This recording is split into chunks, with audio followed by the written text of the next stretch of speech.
is die Reine Wynheid. Baie welkom van my kant Martlies Brink vir 'n nuwe episode. Ons gaan na 1685, waar 'n stuk grond aan 'n Duitse soldaat, Laurens Kamfer, gegee is deur Simon van der Stel. Daai stuk grond is vandag die geskiedkundige plaas Moerati. Ryk Melk, Dr. Ryk Melk, kuier in die ateljee. Ons proef van hulle wyne en hoor van die fascinerende geskiedenis van sy bloubloed familie, Ansella van der Kaap, en selfs gedigte wat D.J. Opperman vir sy ma geskryf het. Maar heel eerste is dit tyd vir my wyn van die week. Dit is die Annandale Chardonnay 2023, verfrissend vars, die witwyn van Stellenbosch. Dis die historiese Annandale wyn en landgoed. Die wyn word vir 9 maande lank gehoud en het 'n baie skoon profiel, tropiese note. Daai eikehout is baie subtiel, mooi sitrus, tropiese vrugte, 'n bietjie vanilje en soos ek gesê het, gebalanseerde hout. Geniet hom, laat my weet wat jy daarvan dink. Dit dan die Annandale Chardonnay 2023. Ek het vandag vir chef Meinhard Joubert, natuurlik van die baie bekende KWV Cathedral Celle, gevra wat sy gunsteling wyn is. Dit is nou vir my heerlik om hierdie boodskap vir jou te stuur, Martlies, oor my gunsteling kos en wyn ervaring. Daar's eintlik 2, so ek gaan nou albei vir jou sê, maar toe ek in 2003 in die Kaap aangekom het, het ek begin werk by die Nose Wine Bar in Groenpunt by De Waterkant, wat bestuur was deur 2 Engelse mense op besit was. En toe ek nou daar uit Pretoria uit hier in die Kaap aankom, het ons net geken van, ek gaan nou nie name noem nie, maar daai groot bottels pink soet rosé, wat die goedkoopste was om te drink.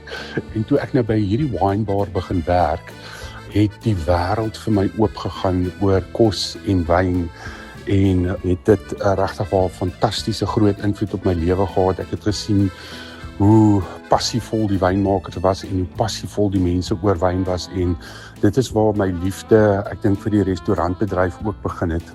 En toe skuif aan 'n hele paar jaar later na Ribe Kasteel, waar ek toe die wonderlike voorreg gehad het om 'n restaurant oop te maak saam met Anton Espost, met die naam Bar Black Sheep. Reg in die begin het ek vir Anton gesê, "Jessie Anton, hoe gaan die mense van ons weet, hierdie plekkie is so weggesteek en jy weet, hoe gaan hierdie ding werk?" En Anton het vir my gesê, "Hoorie, kook net die kos, die mense sal kom." En dit was toe nou die waarheid. Maar ek dink wat dit baie uniek gemaak het en wat dit een van my spesiaalste wyn en koservarings gemaak het, is dat ons het reg in die begin het Anton wyn gemaak en ons het dit sonder etikette verkoop. Daar was net so S op die prop geteken vir Shiraz of 'n M vir Merlot en ja, en die styl van kos wat ons gedoen het was regtig waar Anton het 'n visie gehad om soos half 'n Argentynse werkerskroeg te hê met net heerlike kos en dan die wyn, en die mense was gaande daaroor. Die feit dat dit so gestroop was van alles. En jy weet, laat ons sulke eerlike kos bedien het en die wyn was ook net uit die grond uit, net daar by ons, en dit was net so 'n fantastiese ervaring vir die mense en vir my, en ek dink ek het so baie daarvan draak nog saam met my om regtig waar kos en wyn te bedien wat onopgesmik is en eerlik is en lekker is, en so het ons die lekkerste wynervarings en koservarings hier in die Kaap. Dankie vir die geleentheid. Baie dankie, chef Meinhard Joubert, wat so vertel van die geskiedenis en daai pad wat hy stap met wyn en kos van die begin af. Baie dankie Meinhard, dit word geweldig waardeer.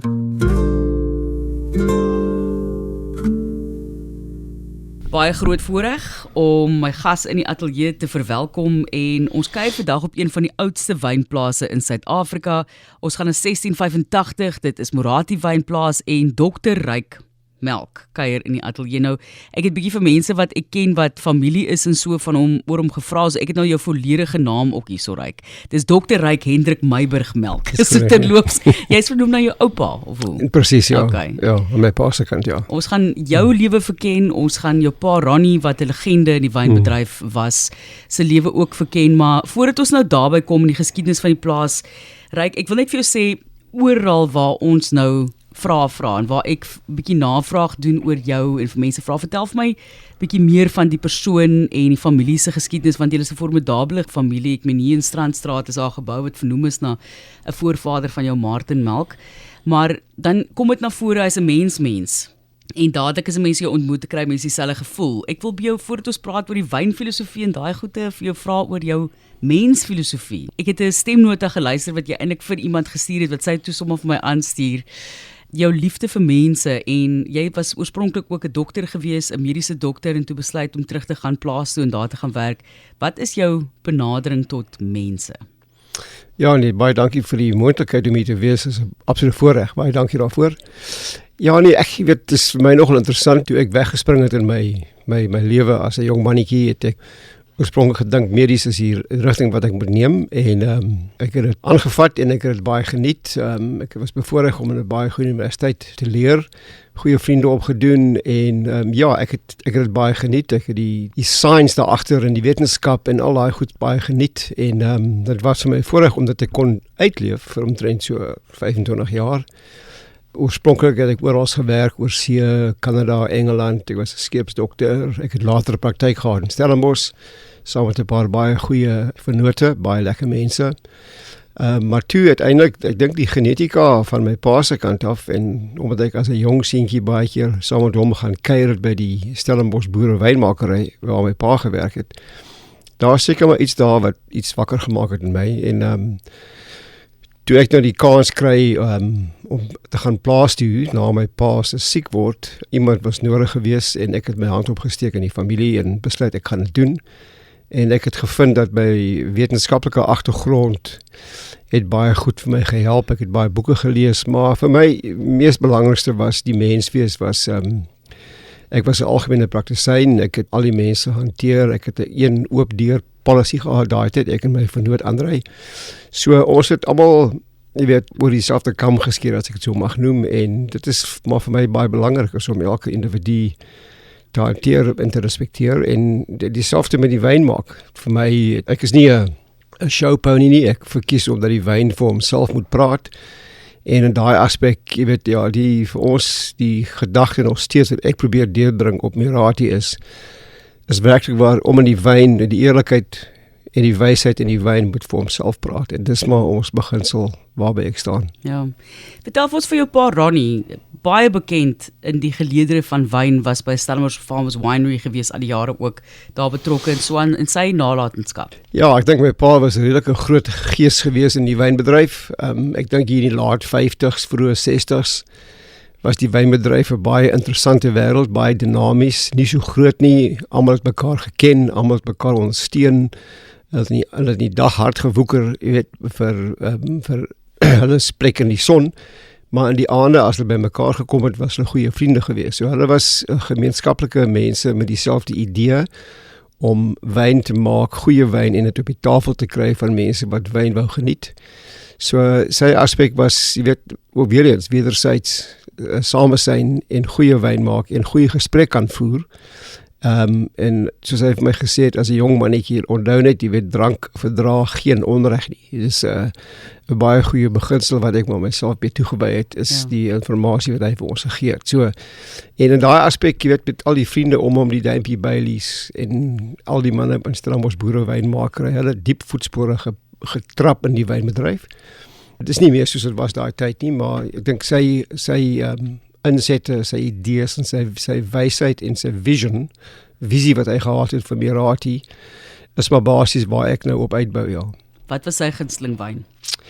Jy weet, sy ou gesprek en sy slagspreuk was altyd, as iemand om dit vra, het hy gesê, dis die wyn in my glas. Dis maar sy antwoord gewees. Hy kon enige wyn drink in die wêreld, maar in die aande, as hy by die huis was, 'n glas mooi Tassenberg was vir hom baie lekker gewees. Hy kon al die ander Suid-Afrikaanse Stellenbosch boere wynmakery wyne drink as hy wou, maar sy glasie Tassenberg wat hy gedrink het, was vir hom lekker, en ons weet daai jare was dit mos maar goeie Cabernet Sauvignon en Cinsault gewees. So dit was seker een van sy mees algemeenste glasies op sy tafel. Ons gaan nou kom by die plaas en die Duitse weermaglid aan wie die plaas toegeken is in die 1700s, maar net gou nog oor die melkfamilie. Vertel vir my so klein bietjie ook van die agtergrond. Ek weet baie min van Martinmelk en Strandstraat en Martinmelkhuis. Ja, nee, ek het nou al ons wyn het ek begin vernoem na individue wat nou 'n rol gespeel het op Mirati van sê oor die 340 jaar. So een van die individue wat ek natuurlik nou ter nagedagtenis 'n wyn gemaak het, is die Martinmelk Cabernet Sauvignon wat ons maak op Mirati. Ons glo Cabernet doen baie goed daar so op die voet van die Simonsberg. So Martin het opgedaag hier aan die kus. Hy het eintlik geland in Simonstad, snaaks genoeg, in 1746 en hulle daai tyd het hulle die eerste keer die hawe nou gemaak in Simons Bay, as gevolg van die noordwesterwinde wat gewaai het in die Kaap in die winter. So hy het daar geland en hy het gekom as 'n soldaat, soos baie van die mense sou doen daai jare. En hulle het hom oorgemasseer oor die Meisenberg bult en hy het gekom hier by die kaserne en die kaserne was toe daai tyd vol gewees. En op daai stadium het die Here 17 dan vir hierdie knegte, kom ons noem hulle soldate knegte uitgeboer en hulle uitgestuur om te gaan werk op redelike groot boere se plase. En dis wat met Martin gebeur het. Hy het gaan werk vir 'n groot boer, Hendrik Griebelaar, wat die plaas nooit gedacht besit het, net buite Stellenbosch, en daar het hy geboer, en meneer Griebelaar het toe vir Martin uitverhuur vir 'n kort periode aan die eienaar van Elsenburg, en daar het hy ook 'n bietjie uitgehelp met 'n bietjie transportwerk en Swan. Die Elsenburg eienaar is toe oorlede, en die weduwee, Anna Margarita Hop, het seker vir Martin mooi gevind, en toe vir hom getrou, en hy het daartoe getrou binne gemeenskap van goedere, en hy het toe, die volgende dag het hy Elsenburg besit, en hy was toe natuurlik 'n baie vooruitstrewende man, dysleksies, hy kon nie lees nie, hy kon nie skryf nie, maar hy het vooruitstrewend geboer, en in daai periode het hy toe 'n kontrak gekry om die eerste pad te bou van die kasteel Goede Hoop tot in Nieuwelande, en die kontrak het hom genoodsaak om lime kilns te kry, te maak. In ander woorde, hy moes gaan skulpe optel op die Weskus, hulle brand die kalkvat, en die kalk het hy gebruik om die eerste pad te bou. As gevolg daarvan het hy natuurlik nou meer te werke gehad by die Here 17 se mense aan die Kaap, en toe het hy natuurlik getender vir die baie mooi woord, die taphuis lisensie, en daar was net 5 taphuis lisensies gegee daai tyd, want alles was gecontroleer deur die Here 17. En hy het 3 van daai lisensies gekry. So hy het hier in die 1760s, vroeë 60s, het hy, kan jy sal voorstel, al die brandewyn, al die arak, al die wyne verkoop aan die skepe wat in die baai kom lê het. En ons weet daai tyd, as 'n flottille skepe in die baai kom, 10 of 12 skepe, dan is daar 120 mense op 'n boot, so 'n hele aantal mense sou in die Kaap inkom, en al daai mense het maar 'n glasie wyn of brandewyn geniet. So Martin het 'n goeie besigheid gemaak, en dis waar hy so vooruitstrewend geword het. En toe hy nou natuurlik in 1763 het hy, terwyl hy gebly het op Elsenburg, gegaan en die plase gekoop aan die voet van die Simonsberg, vir verskeie redes, maar die een groot rede was om die watersekuriteit te hê vir sy meule op Elsenburg. En die plase wat hy gekoop het, in vandag se name staan nou bekend as Kanonkop, Uitkyk, Mirati, Delheim, Knorhoek, Koenrock, al die plase het hy gekoop, en dit was sy dogter gegee, Anna Katharina. En Anna Katharina daai plase geboer, en sy het toe 'n man getrou, sy was 19, en die man was 'n Beyers, en die Beyers was ook 'n Luteraan gewees, en Martin was 'n baie gelowige man, hy was, hulle almal het Martin Luther se denke gevolg, so, maar daardie tyd was die Luterane nie toegelaat om 'n kerk te hê in die Kaap nie, so hy het, soos u genoem het nou, hy het 'n huis hier so in die Kaap gehad, die Martinmelkhuis, en hy het 2 of 3 groot skure gehad, waarvandaan hy al sy produce nou, sy goedware verkoop het aan die skepe op Strandstraat, en in een van daai skure het hy vir hom 'n skuilkerk gebou, en die Luterane het daar by mekaar gekom, weekliks, om nou hulle bediening te beoefen, en die storie was dat die gouverneur het geweet van die kerk, maar hy het toe maar net besluit, hy sal maar daar verbyry en nie 'n geraas maak nie. Die eenvoudige rede hoekom die geloof nie toegelaat was nie, was die feit dat daar was meer Duits sprekende mense in die Kaap daai tyd as wat daar Hollanders was, omdat meeste van die soldate Duitssprekend was. En as daai mense nou moes by mekaar kom, sou hulle dalk onder mekaar gesê het, luister, jy weet, ons is meer Duitsers hier as Hollanders, hoekom sê ons net vir die Hollanders, ons sal die plek oorneem nie. En dis hoekom hulle dit verban het, of verhoed het. So. En in elk geval, Martin het toe later aan in 1777 die reg gekry om die skuur te verander in 'n kerk. So hy het toe die eerste Lutherse kerk gebou in Suid-Afrika. En die kerk staan nog steeds reg hier langs sy huis in Strandstraat. So hy was 'n formidabele man, soos ek sê, dysleksies, en in sy argiewe in die geskiedenis wat ek nou het, wat alles opgeneem was deur Dr. Elena Scheffler, skryf sy daar dat Martin se groot storie was. Hy wou altyd net seker maak dat sy vrou moes gelukkig wees. Hy het vir haar opgepas, want hy het geweet hoe bevoorreg hy was met die trou van Anna Margrethe Hop. So hy was 'n baie, ek dink 'n edelagbare man. Hy het onder andere ook al die silwerware geskenk vir die moederkerk in Stellenbosch vir die doop. So hy was 'n wel gerespekteerde man geweest.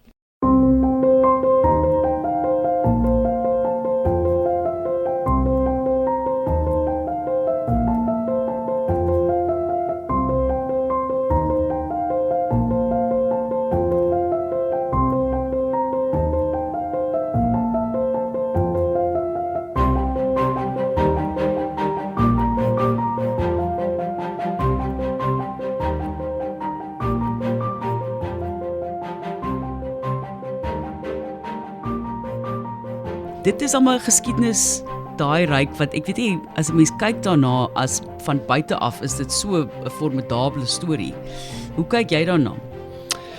Ja, ek dink, ek is bevoorreg nommer 1 om te kan bly waar ek bly. So vir my sien ek dit, ek is maar net die ou wat die wêreld die om my daar so die Merati en die geskiedenis van Martin, Anna Katharina, veral Anna Katharina en haar man die Beyers. Ek is maar net die, soos hulle sê in Engels, die custodian. Ek is maar net die bewaker van daai ongelooflike stukkie grond.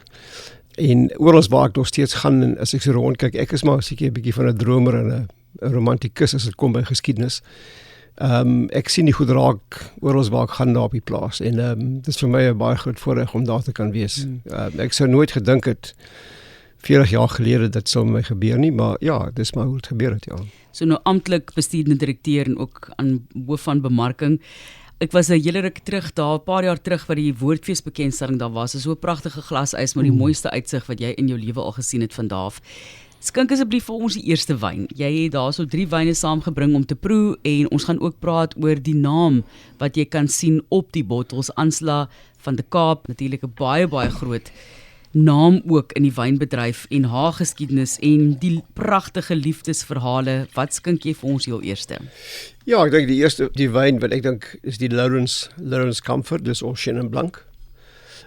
Die Lawrence, ek het hom nou vernoem na die eerste eienaar in ons geskiedenis, soos ek vroeër genoem het, toe die Hollanders nou begin het aan die Kaap hier so, die hele groot storie van hulle was maar om 'n verversingspos te skep vir die skepe wat geseil het na die ooste en terug. Natuurlik, daai skepe is 10, hulle het geseil in 'n flottille van sê 10 tot 12 skepe, so 'n hele aantal mense het in die Kaap aangekom, en daai mense moes kos kry, en so dis hoekom hulle die jare 17 die plek toe begin het. Die kos was maar eers in die begin van die jare 'n bietjie onder druk gewees. Ek dink Jan van Riebeeck wat hier aangekom het, as jy mense werklik wil gaan kyk na die geskiedenis, sal jy sien dat ons weet nou van die Dromedaris, Jan se skip, die Reiger en die Goeie Hoop, maar baie min mense weet die ander 2 skepe, die Olifant en die Walvis, het eers 'n bietjie later hier aangekom. En daai 2 skepe het baie swaar gekry met hulle roete af na die Kaap toe. Iets soos 130 mense is dood aan daai skip as gevolg van tifoïed en skeurbuik. By die eerste 3 skepe met Jan wat hier aangekom het, daar was slegs 8 vrouens gewees. 8 vrouens op daai 3 skepe gewees. So hulle moes boeker en begin verversings en kos skep vir die skepe. En in daai proses het natuurlik die grond was 'n issue gewees, 'n beginsel van waar gaan hulle die groente plant, die vrugte, en Jan het begin om die goed te bearbei hierso op die parade, maar die grond was nie ideaal nie, die wind was kwaai, so ons almal weet mos nou hoe die Kaap is. Toe het hy later gegaan en hier oor die oor die pas gery en uitgekom by Kirstenbosch en daar het hy sy grond gaan afmerk en besluit daar gaan hy begin, maar natuurlik die koei wat daar was op daai stadium het ook die grond geniet, so dit was maar 'n situasie geweest waar daar was konflik geweest en toe het die Hollanders die Here 17 begin soek vir huursoldate en die huursoldate kon by die hawepos van Texel in Holland kon hulle gaan aanteken. Dan sou hulle rit gekry het Kaap toe, kom ons sê nou maar Uber ride af Kaap toe, maar as hulle hier gekom het, dan was hulle outomaties in die werk van die Here 17 en die soldate, onder andere was een van hulle was Laurens Kamfer. Ons moet ook erken dat daardie tyd, weet jy, so in 1750, so 55, 58, was Europa ook nie in 'n goeie plek nie. Dit was einde van 'n mini-ys-era gewees. Die mense was honger, die ouens het beklei. So baie van die mense kon nie vir hulle self 'n vooruitsigting sien daar in Europa nie. So dit vir hulle was dit nogal maklik om dalk op te teken by Texel en te sê ek gaan afkom en kom kyk wat 'n avontuur lê vir my hierso. So Laurens was nou een van daai en hy was gebaseer aan die kaserne van die kasteel en dis nou maar waar hulle rondgestap het en gepatrolleer het en dis nou waar sy lewe begin het, hier so aan die Kaap en in daai proses met hom het hy natuurlik nou verlief geraak op 'n meisietjie wat hier groot geword het in die slawehuis en die meisietjie se ma het gekom uit Guinea in Wes-Afrika. Sy was een van die eerste slawe skip wat hier opgedaag het op die Kaap se hawe, die Amersfoort 1658 en sy was die dogter gewees van een van die slawe dames wat die so aangeland het. So Ancellaatjie, en haar naam was natuurlik Ancella wat interessant is, maar die van de Kaap was die belangrike deel, want so het die Hollanders geweet, die van de Kaap van het bedoel dat jy is gebore in die Kaap. As jy gekom het van Bengale, kon jy miskien bekend gestaan het as, soos ons weet, Anthony van Bengale, wat ons weet het gekom as 'n individu van Bengale. So Ancella het groot geword hier in die Kaap, gewerk in die tuine. Laurens het natuurlik vir ontmoet en hulle het seker maar 'n verhouding opgetel en toe Laurens nou uiteindelik die grond kry op die voet van die Simonsberg, wat die grond is dan toegeken deur Simon van der Stel. Toe het hy na begin in 1685 en hy die grond begin voorberei en Ancella kon nie saamkom nie, sy moes maar bly in die slawehuis, so Laurens het gestap van Murati af, voet van Simonsberg buite Stellenbosch, 3 dae te voet om vir te kom kuier hier by die slawehuis in die Kaap. Wat was dit, 50 kilometer? Hoe lank? Ja, 50 kilometer, so lank soos ek en jy gery het vanoggend, dit is amper 3 dae gewees. Ja, ek wil net sê, vir Ryk, baie dankie sê vir die feit dat hy deurgedruk het. Daar was 'n ongeluk op die pad, 2,5 ure het hy gesit om hier te wees. So ek is baie dankbaar daarvoor. Vertel vir ons asseblief van die wyn. Ja, so Laurens het ons gemaak en dit is 'n Chenin Blanc nommer 1. Ek dink dit is 'n populêre dryfsoort en baie goed vir elke dag drink, veral met die kos geniet ook. So ons het die Chenin begin, maar ons wil 'n bietjie meer kompleksiteit aan sit. So ons het hom 'n bietjie versnit met so 'n klein bietjie Verdelho of Verdejo. Jy kan maar besluit hoe jy hom wil noem, of jy nou die Spaanse woord wil gebruik of die Portugese woord.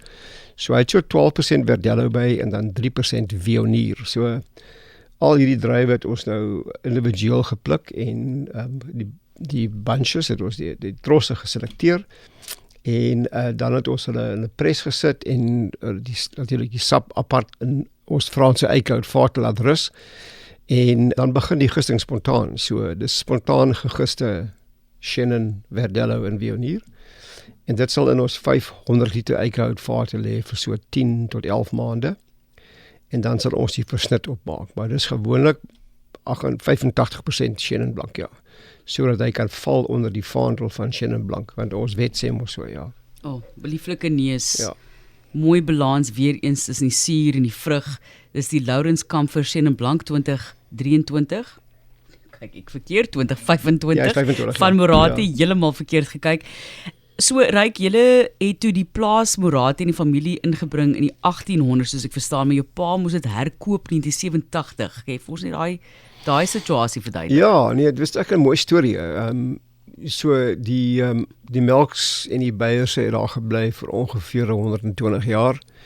En toe hier by 1888 het Verlokstra natuurlik gekom. En die dame wat toe aan beheer was, haar naam was Treintjie Beiers. Ek dink ek kan myself voorstel, as iemand van weet, ons kyk nou na die ongelooflike vloede wat nou gebeur het daar in Robertson en al daai goed en dit is ongelooflik die trauma en hoe werklik waar die mense weer opstaan en is ongelooflik in die natuur van ons Suid-Afrikaners. Maar ek dink ou tannie Treintjie 1888 het net besluit, kyk, sy gaan dan nie weer plant nie en toe sy die plaas verkoop. So dis na 120 jaar wat dit in die melk en beiers groep was, clan. Toe daar 'n hele paar interessante mense gebly op die plaas, almal insiggewend baie mooi stories, waarvan Stanfords interessante mense was, en dan George Paul Carnett, wat in 1926 begin het, en sy dogter Alberta Annemarie het toe oorgeneem in 1958, en sy was volgens my seker een van die eerste vrouens in Suid-Afrika wat betrokke was by om die plaas te bestuur en ook 'n gedeelte rol te speel in die wynmakery, Alberta Annemarie. En toe sy nou 'n jong dame was hier so in die vroeë laat 50's. Daai tyd het my pa begin werk by Stellenbosch Boere Wynmakery as 'n jong wynmaker. En Mirati was een van die plase waar hulle druiwe gekoop het. So my pa het baie kom sit op die stoep saam met haar en gesels oor die druiwe, et cetera.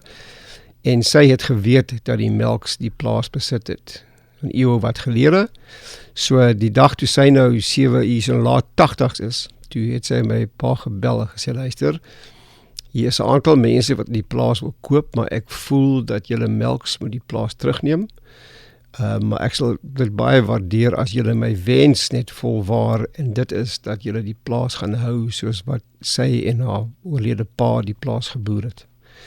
En my ma wat nou oom Samie se winkel begin het destyds, dit was nou net presies wat sy wou gehad het, en hulle het toe vir haar gesê, maar ons sal dit eerbiedig, en dit is hoekom Mirati nog steeds lyk soos hy lyk. Ja. En dis die charme van die plek nou, verseker. So dis nou Annetjie Jooste, 'n Karoo Nooi.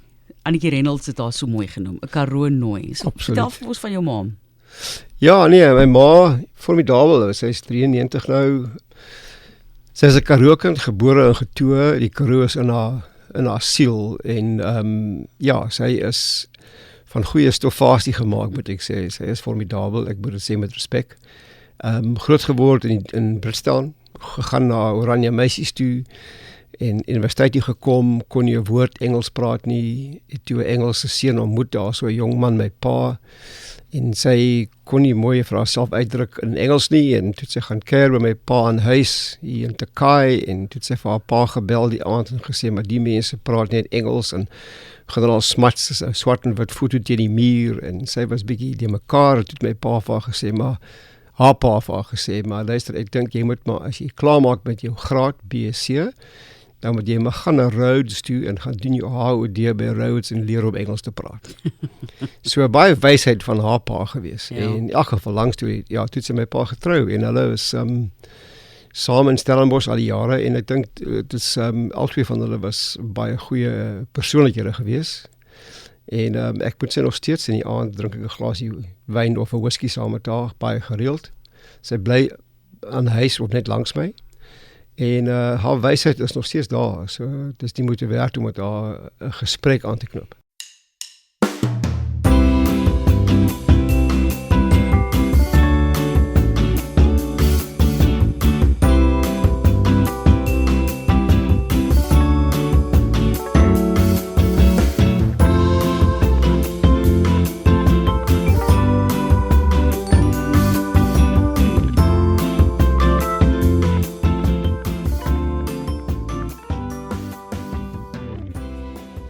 Ek sit nou en dink, ek is al baie spyt mense dit vir haar ook, so dalk kan mense stemnota kry, kan Dere om met haar onderhoud te kom doen, sal dit baie graag wil doen, as sy beskikbaar vir iets is. Ja, sy's nou baie, sy's toch al weet, sy's 94 amper nou, so, en haar sig is nie meer daar nie, so, sy is 'n bietjie menskie nou, maar dit was al die jare, weet, sy is soos my pa van genoem het, soos die orakel, jy weet, sy is baie wys. Ja. Nee, wel, as hy dit toelaat, sal dit lekker wees. Ek sal baie vriendelik praat, ek beloof, en ons redigeer en al die tipe van dinge. Ek wil net gou terugverwys, as jy vir ons kan vertel van die plase, variëteite en wat jy dink is sterk staan daar, ons weet wat 'n area dit in lê en wat 'n variëteite goed doen daar, maar die Canets wat jy na verwys het, die George Paul Canets, is ook bekend geweest vir die Pinot Noir, as ek reg verstaan, en dit is nie regtig noodwendig, jy kan Pinot Noir natuurlik daar doen, maar dit is nie noodwendig Pinot Noir wêreld daai nie, of hoe? Ja, nee, so presies. Oom George Paul het die plek gekoop in 1926 saam met 'n vriend, en toe het hy sy vriend uitgekoop in 1927, en die manier hoe hy die geld by mekaar gemaak het, is 'n hele ander storie op sy eie, maar hy was kunstenaar, baie groot bohemiaan, ek wens ek het hom ontmoet, en hy was werklik waar baie voor sy tyd gewees as dit kom by bemarking, etc. Maar hy het sy beste pel was Abraham Perrault, Dr. Perrault, wat die wynbedryf begin het basies. Ons sê vir hom dankie vir pinotage. Yes, en so Perrault se vrou was Duits en Canets was Duits, so hulle is huisvriende geraak. En Perrault het toe vir Canets die wingerdstokke gegee. Hy het eintlik vir Canets gesê, koop die plaas en ek sal vir jou help. En in Canets se dagboek skryf hy daar hoe Perrault sy moue kom oprol het en vir hom kom help plant het. En hulle toe geplant op sy plaas op Mirati, die Pinot Noir en die Cinsault, Hermitage. En terselfdertyd het hulle geplant by Uitkyk langsaan waar Baron von Karlowitz toe nou gebly het, wat nou Canets se vriend was, ook Pinot Noir en Cinsault geplant het. Maar op Mirati het die Pinot Noir gegroei, waar by Uitkyk het die Cinsault gegroei. So as gevolg daarvan het Canets die eerste Pinot gemaak.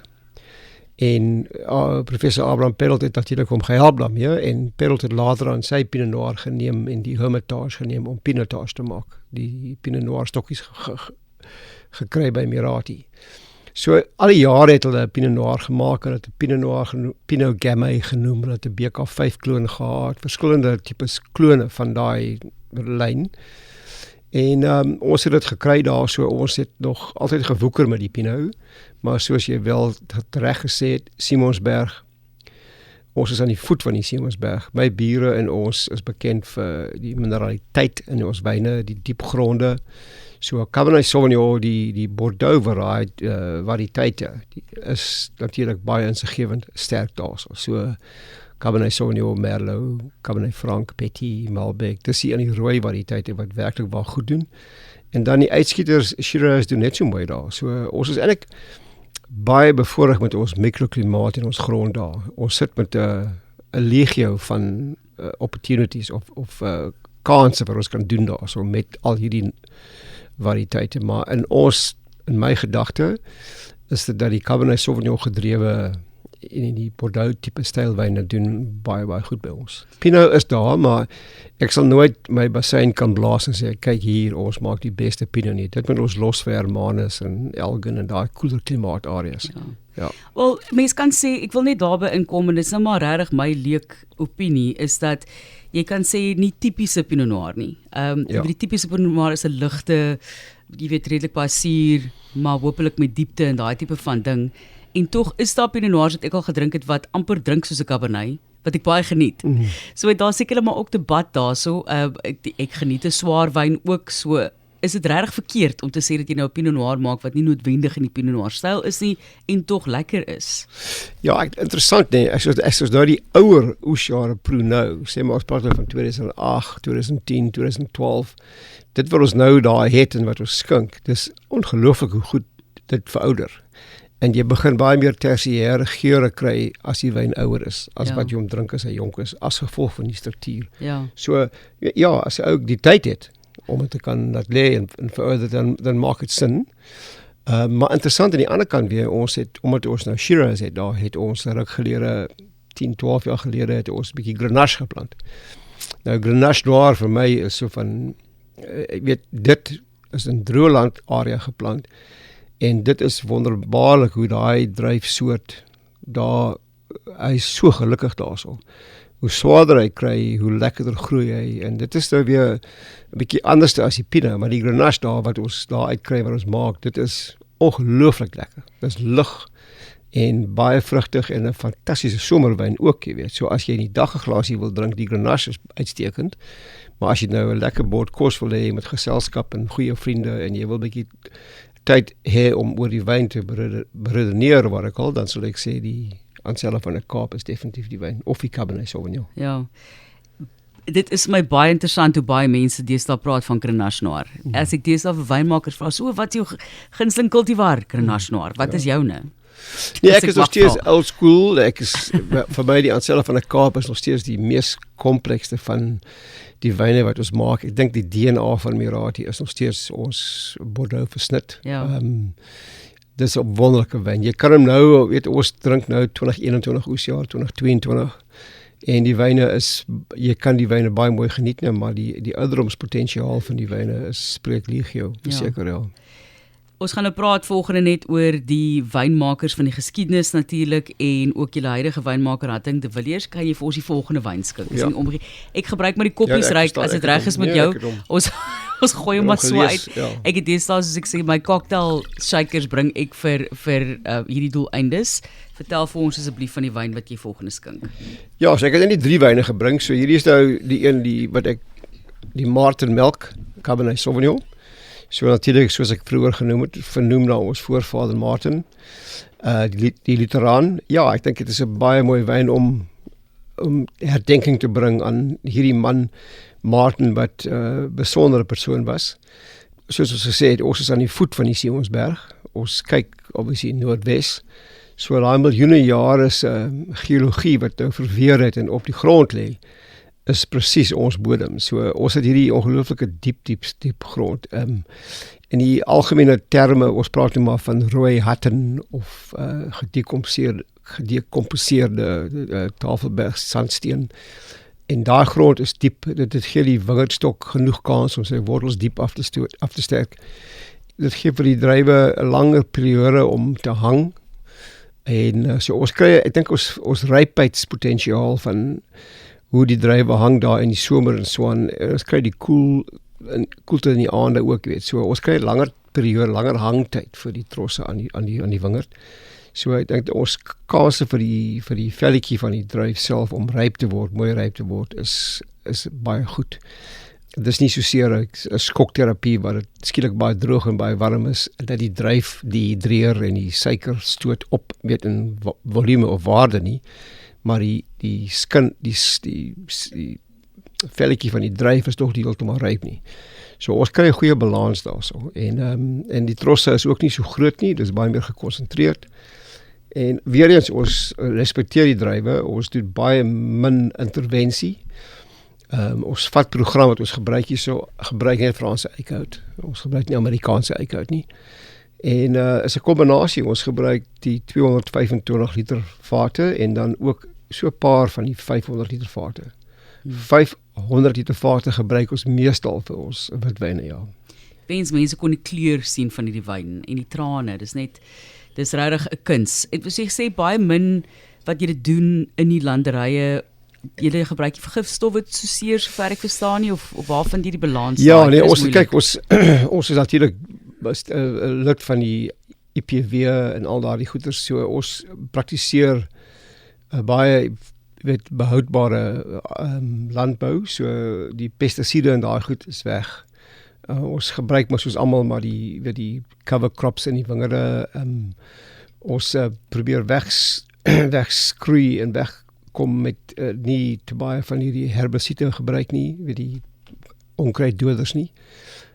So ons probeer werklik waar intens werk met die natuur. En dan in die wingerd self, ek gebruik ons eie spanner ons gebruik vir die snoeiwerk, vir die seierwerk, vir die plukwerk en so aan. So dit is een van die goed wat vir my baie belangrik is van ons as 'n landgoed of as 'n wynplaas. Dis nie 'n renons, 'n perdjie wat ek ry nie, maar ek dink dit is tog wel interessant, jy weet. Ons ouens daar om my bure en ons en so aan, ons het 'n verantwoordelikheid teenoor 'n werkskrag of werksmag wat vir ons werk. Ek ken al my mense vir seker 25 jaar wat daar werk. So ek is die dokter, ek is die dominee, ek is die magistraat. Wel letterlik, is lekker as 'n mens 'n dokter kan nie op die plaas. jy weet, So. ons is 'n span en ons kyk na mekaar en dis nie asof ek gaan na 'n plek toe waar ek 'n klomp druiwe koop en die geld betaal en wegloop nie en dan die druiwe vat en my wyn maak nie. Hier by ons, die mense wat saam met ons werk, is die mense na wie ek kyk. En daai konsep, so die sirkel is volledig. En ek dink as landbou grondeienaars, soos ons en die bure om my, dit is 'n verantwoordelikheid wat ons het, maar ek dink baie keer word daai verantwoordelikheid misgesien in die groter bedryf, want dit is net 'n kwessie van waar kom die druiwe vandaan, dit kom daarvan af, maar niemand weet wat aangaan daar nie. Maar by ons kan ek vir jou gesê, daar is so en so, die so en so, daai persoon doen dit en so aan. So op 'n landgoed besigheid, soos ons in ons omgewing, dink ek, dis 'n baie groot verantwoordelikheid wat ons het. En dit speel 'n rol in die wynmaak. Weet jy wie die oudste persoon is wat by julle werk? Daar's soveel geskiedenis en families wat op plase werk en baie dankbaar dat jy so baie omgee vir mense wat vir julle werk, maar is daar Ja, die oudste dame by ons werk, sy werk nie eintlik nie, sy is maar net daar, dis Johanna en sy is 88 en sy bly by ons en sy kom in die oggende in net omdat sy voel sy wil vir my ma haar pap maak in die oggend, haar ouds. En ons probeer hard om vir haar te sê, Johanna, jy moet nou gaan rus, maar dit is nie wat sy wil hê nie. Sy wil nog steeds daai ding doen vir haar. So, ja, Johanna is 88 jaar oud. Ek het so 20 jaar gelede vir haar gevra of sy vir my sal toestemming gee as ek ons rosy na haar vernoem. En dit het vir my 3 weke wag geneem voordat sy vir my gesê het, dis okay. So, sy is nog steeds eintlik maar net sy is die krag daar so. So sy is 88 jaar. Pragtig. En ek wil net sê, hy het nou weer na sy ma verwys, tannie Annetjie, soos ek verstaan het, ook die fynproewersgilde op Stellenbosch begin. Sy was die stigter daar gewees en haar Sondagmiddagete tafels blykbaar die konies. Ja, sy het saam met 'n paar dames begin, wat vir my, die resepte is een ding, maar die fynproewersgilde boek wat hulle uitgebring het, daai tyd gepubliseer het. Vir my die mooiste deel van die hele boek is die 4 gedigte wat oom Dirk of D.J. Opperman vir my ma geskryf het. Sjoe. En jy moet 'n bietjie gaan kyk na die boek en dan sal jy sien, dis die 4 seisoene van die jaar. En in die boek sal jy sien, die gedigte is opgedra aan my ma Annetjie en hy het vir hulle die reg gegee om dit te publiseer in die fynproewersgilde boek. Maar daai 4 gedigte is baie mooi. Okay, wel ek wil definitief Ja. vra of ons een kan plaas. Ja, of dalk bietjie kan lees. Ja, want ek sê Sal wonderlik wees. ek nou en dan op my nuusbriewe met die verandering van die seisoene dan quoteer ek die Opperman se gedigte, ja. Is Beautiful. Is daar een stukkie wat jy uit jou kop uit onthou? Maar ek voor te lees, net so kry nou een senior moments sinnetjie. nou, maar oom Dirk se goed deur, hy skryf byvoorbeeld die winter een, weet van hoe die klippe rol in die Eersrivier en hoe dit ook sy gedagte rol, jy weet, en dis net is ongelooflik mooi. En daai 4 gedigte is die moeite werd om te lees in die fynproewersgilde resepteboek.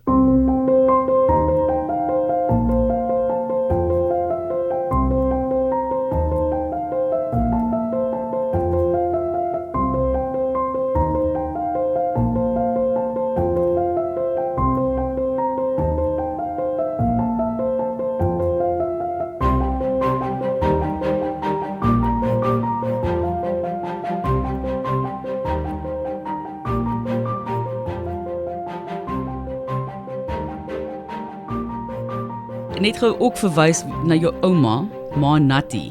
Sê Annetjie was haar naam gewees en blykbaar is haar macaroni en kaas resep iets wat die kleinkinders vandag nog steeds maak. Jy net Ekslam, wat wil jy op daai resep? Wat dink jy maak haar resep so? Ja, ek weet nie, kyk, sy was Dorothy Oldfield was sy wat hier aangekom het en sy het by oupa, Ryk Hendrik Beyburg, het rugby gespeel vir WP. Hy was voor hy gewees, hy was 'n groot, sterk man wat van die Weskus afgekom het. En hy het die naoefening die dag het hulle met die trein teruggery Kaap toe. En toe hy in die trein klim, toe is daar 'n dame ook in die kompartement en hy het toe opgestaan om vir die dame sy sitplek te gee en die bietjie verder langs die spoor af by Soudrivier het die trein ontspoor. Toe val die trein, die kompartement toe ongelukkig bo op my oupa se been en hy verloor toe sy been en toe hy was 22, toe het hy natuurlik sy rugby dae was toe verby En toe sy in die hospitaal, en daai jare was maar 'n bietjie lank te gewees die rehabilitasie, maar in elk geval daar het 'n verpleegster hom verpleeg. En dit was toevallig toe Dorothy gewees, wat uitgekom het van Engeland af. En na sy hom daar verpleeg het, het hy toe vir haar getrou. So hulle het 'n baie skeie lewe gehad in die Kaap en maar sy was 'n ongelooflike vrou vol deernis. Verpleging daai jare was verpleging, jy weet. So en sy het hierdie eenvoudige disse gemaak. En onder andere hierdie was nou die macaroni, weet hierdie wat ek weet nie wat sy gemaak het nie. Sy het maar net ek dink is die liefde daarin, jy weet, wat sy gegee het, jy weet. So en ons as kinders was besold gewees op die spesifieke dis, ja.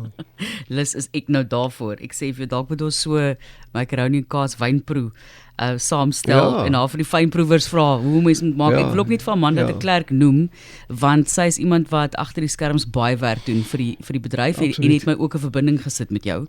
Want ek vra toe oorspronklik, ek soek, jy weet, spookstories op plase. En dan dink jy myself maar om almal in te kry om elkeen 'n storie te vertel, is 'n ander storie, so ek sal liewer maar met almal vir julle volledige programme liewer wil doen in elk geval, en dan kan jy vir ons bietjie verwys, daar is so een storieetjie, 'n gevoel wat mense ervaar, en dan moet jy ook vir ons vertel van die proelokaal, as jy nou van wyn hou, jou van geskiedenis, dan moet jy by Morati gaan kyk, die wyne is lieflik, die stories in die proelokaal, waar die spinnerakke sit, en ek hoor die spinnerakke is per ongeluk een keer skoon gemaak, maar ja, dit is 'n ander storie daai. Ja. Nee, ek dink jy weet, Johanna het altyd gesê dat, jy weet, daar is iemand in die huis, maar ek het dit nog nooit ervaar nie van my vriende, wat daar toe ek jong was, het ek in die huis gebly op my eie, en ek het 'n paar vriende gehad wat saam met my gebly daar in die laat 80s, en hulle was gevoel daar is nie lekker daar nie, maar dis nie waar nie. Johannes stem ook so, maar ek het nog niks ervaar daar nie.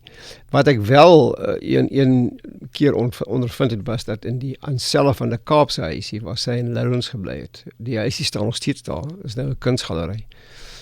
Maar ek het eendag daar gesit, en dit is baie lekker om maar te sit, want die energie daar is net bitter mooi.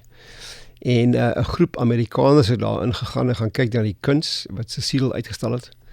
En die een dame het uitgekom en sy het na my gekom en gevra of ek hier bly, toe sê ek ja, toe sê sy nee, maar sy het nou hierdie energie gehad binne, iemand het haar hand op haar skouer gesit, en jy weet, nie van grond toe gedruk nie, maar net so van laat weet dat die persoon of die gevoel is daar. En die vrou was baie oortuig geweest dat daar is een van 'n gees daar so. En toe het ek nou vir haar gevra, maar vertel my, is dit okay? Jy weet, dis nee, dis 'n vreedsame gees, dis nie 'n aggressiewe gees nie, so, maar ek het nog nie weer daarvan gehoor nie, maar jy weet, ek het vriende in Engeland wat ook lang stories vertel, so, jy weet nie, maar ek was net bly om te hoor dat die dame gesê het, dis 'n vriendelike gevoel en nie 'n kwaai gevoel nie, so, ja. Dankbaar daarvoor, ja, ek sal wil hoor, daar's iemand in die huis, Johanna, ja. Nie as ek in daai huis moet bly nie.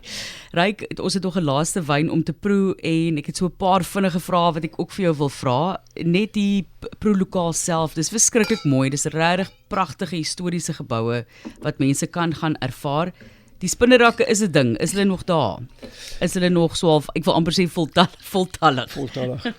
Ja, kyk, ek dink die voordeel van Morati, Here is die feit, soos ek genoem het, dat daar was besluit geweest dat daar nie gekarring of gepeter gaan word aan die kelder self nie, en dit was die wens van Annemie. Ek moet sê, toe ons daar gekom het in 87, was die plek baie verwaarloos geweest. Ons het nou maar net, soos my ma gesê, daai tyd, los die venster uit, dis karakter, en as jy kyk teen die muur, is daar 'n kalender. In daai jare, as jy 'n kwote gehad het, dan het die KWV vir jou 'n kalender gegee elke jaar. En die kalender wat teen die muur hang, is gedateer, die bladsy is op April 1977. En as jy kyk na die skets, dan is dit die skets van die proelokaal. So, die feit bestaan is dat dis die laaste keer wat daai kalender gedraai was. So hy het vasgehaak op April 77. So van daai tyd af is die spinnekoppe al daar aan die gang. En hulle maak hulle die webbe met hulle implode, hulle val in mekaar in op die grond, ons suig hulle op, maar die venster los ons net so. En dis maar in 'n konstante, jy weet, opbou, herbou, verval en so aan die spinnerakke as sulks. En dit het oor die jare 'n kenmerk geraak van die proelokaal. As jy nou arachnofobies is, dan het jy 'n probleem, dan sal jy nooit te naby kom nie. Ja, maar jy gaan mos nou nie, ek was ook daar gewees, jy gaan nie, ek hou nie van spinne, wie hou van spinnekoppe, maar ek meen, jy gaan nie daar sit en 'n spinnekop gaan oor die tafel geloop. Nee, Ek meen, spinnekoppe is oral rondom ons. Kom ons, jy weet, sit dit net bietjie in perspektief. Ja, nee, dis net in die verskoon my, dis net in die mure en so, maar dis nie, selfs my dogter is bang vir spinnekoppe en so, sy is baie gemaklik daar, so dis nie 'n probleem nie, maar die venster as sulks, het is 'n baie bekende landmerk nou en almal weet, dit is daai plek met die spinnerak, jy weet. So dit is nog steeds so. Die proelokaal is dieselfde. My spannetjie wat daar werk, baie goeie staf, baie goed kennis van die plaas, van die geskiedenis, van die stories. So as jy daar kom kuier, dan kan jy 'n lekker wyn proe hê, jy kan al die stories hoor. Selfs 'n bietjie meer en dan het ons 'n klein plaas kombuis daar, jy weet, wat kos bedien vir 'n ontbyt en 'n middagete. Die kombuis op die oomblik is ons maak plaaskos. So as jy nou skynpies wil hê en deconstructive kos en so en dan is dit die verkeerde plek. Maar as jy wil nou net lekker kos hê, weer 'n goeie homemade meal sal ek sê, maar goeie kos met 'n mooi glas wyn en 'n mooi storie en 'n baie mooi vista van die berg, Tafelberg. Het is baie populair, ja.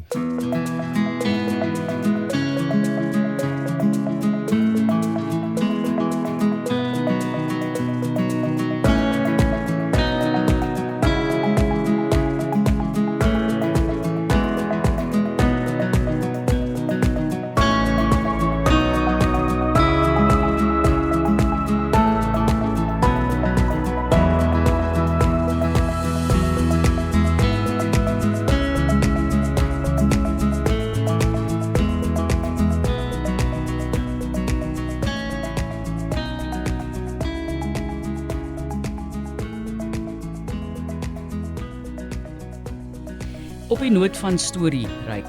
Dit is belangrik om 'n storie te hê om te vertel en julle het stories galore om te vertel.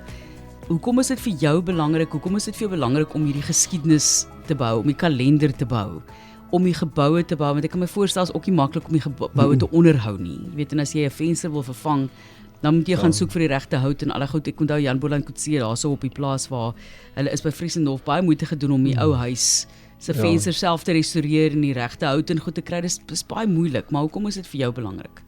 Ja, soos ek gesê het vroeër, weet ek is maar 'n romantikus as dit kom by geskiedenis. En ek weet nie waar dit vandaan kom nie, genetika seker maar ek is soos ek sê, ek is die waarnemende inhouer van die plek en ek het dit gesien as my missie is om die plek te beskerm. Daar is so baie plekke daar buite en daar's 'n ding wat vir my altyd interesseer en dit is mooi is mooi. Maar daar's meer mooi in imperfeksie as wat daar mooi is en mooi. So jy moet altyd 'n bietjie van 'n flaw hê. Jy moet nie net perfek beeldskoon wees nie, want dan is dit vervelig.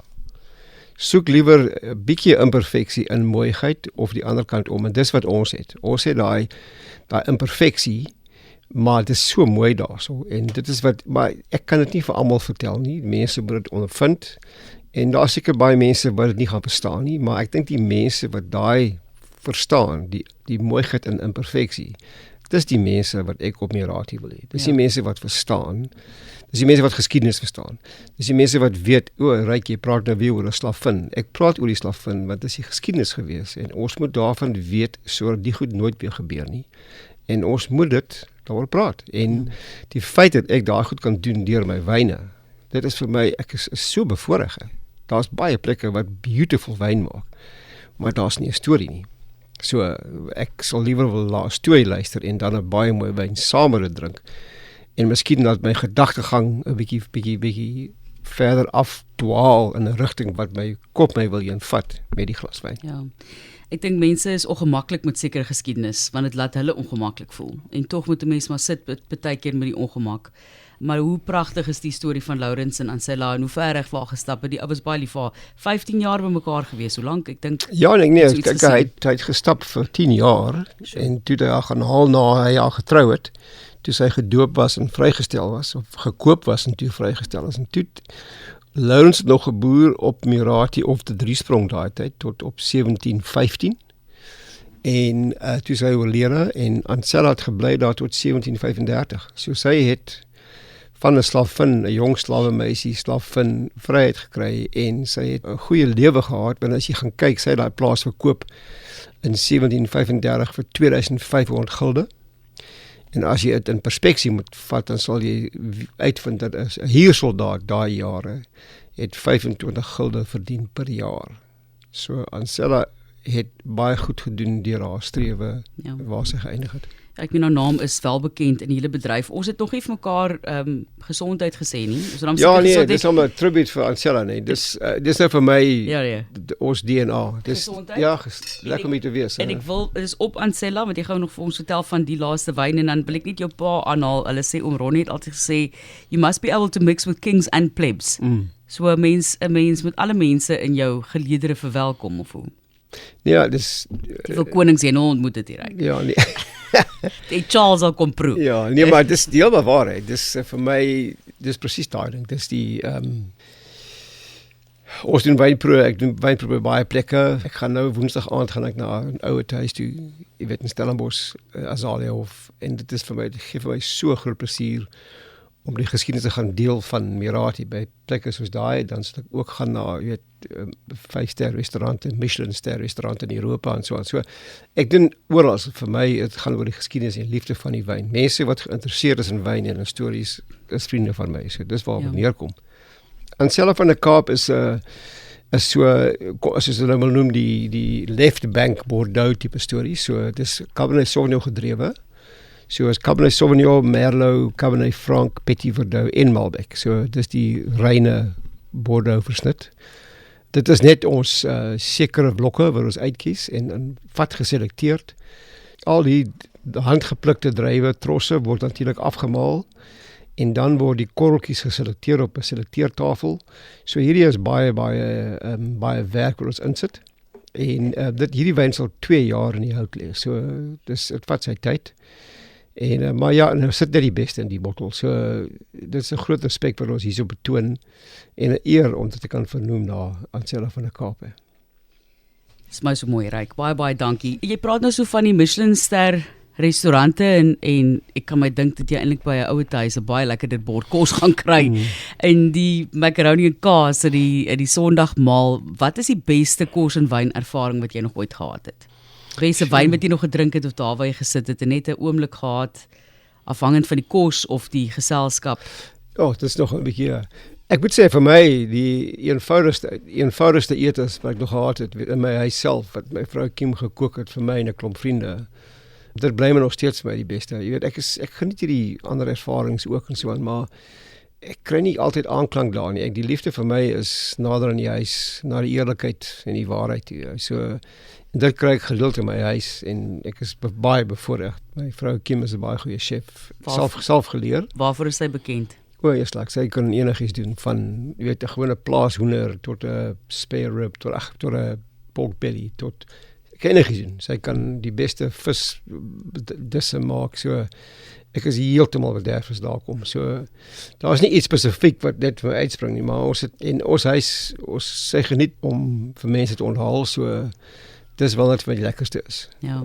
Die ander etes is ook vir my interessant, maar ek gaan myself verstout neem, maar as ek eet, ek is baie bevoorreg, ek sal verkies om 'n lekker glas Chenin te drink of 'n glas Chardonnay te drink met my voorgereg en dan met my hoofgereg sal ek fokus op 'n hoofgereg en nie sommer 'n klomp klein disse nie. Dit werk nie vir my nie. En dan weet ek presies, ek gaan nou my bottel Ansela hiermee drink of my Cab Reserve of wat ek al, en dit werk vir my. Ja. Laastens, een enkele persoon waarmee jy vandag aan tafel 'n glas wyn sal wil deel, lewend of oorlede?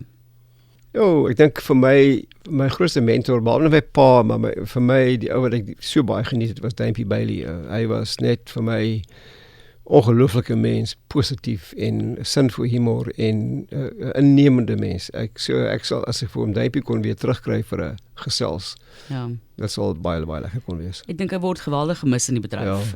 Wat 'n fantastiese persoonlikheid. En ek sê dit altyd, hy het almal so welkom laat voel. Ek meen hy het niks van my geweet vroeër jare nie, maar as ek daar by 'n proe is of by 'n Veritas toekennings, dan sal hy nou hy sal jou laat voel asof jy een van die groot geeste is wat nou daar opdaag, wat op wyn maak. Spesiale man. Altyd net met almal baie spesiaal gewees en vriendelik gewees. Baie ryk, ek gaan nou vir jou verlos, wil ek eintlik sê, want jy het so lank in die verkeer gesit. Nee, Ek kan toe voel verkeerd om jou nog te lank te hou. Die wyne is verskriklik mooi. Gaan boer op daai plaas asseblief. Dit is regtig fantasties mooi. Dis die oudste geboue, die uitsig, alles is daar vir jou en die kos, die bordkos wat hy van hou voor jou en gaan sê hallo vir die spinnekoppe en die spinnerakke.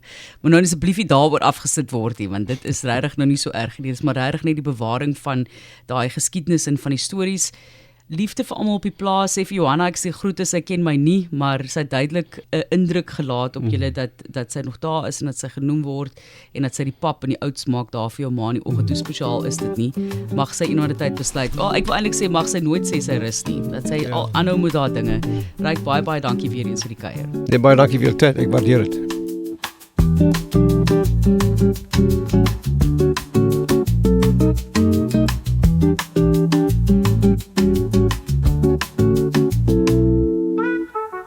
Baie dankie Dr. Ryk Melk wat hier kom kuier het. Jogg, daai stories vir enige geskiedkundige net so interessant en natuurlik vir mense wat wyn geniet.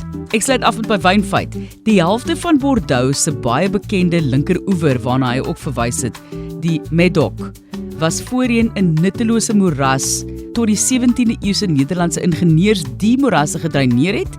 Sonder die gegrawe van hulle in die dreinering daarvan, die grysagtige grond sou nooit tevore gekom het as hulle nie dit gedoen het nie. Legendariese wynlandgoedere soos Château Lafite, Latour en Margaux sou nie kon bestaan nie. Kan jy dit nog glo? Dit dan vandag se Die Reine Wynheid.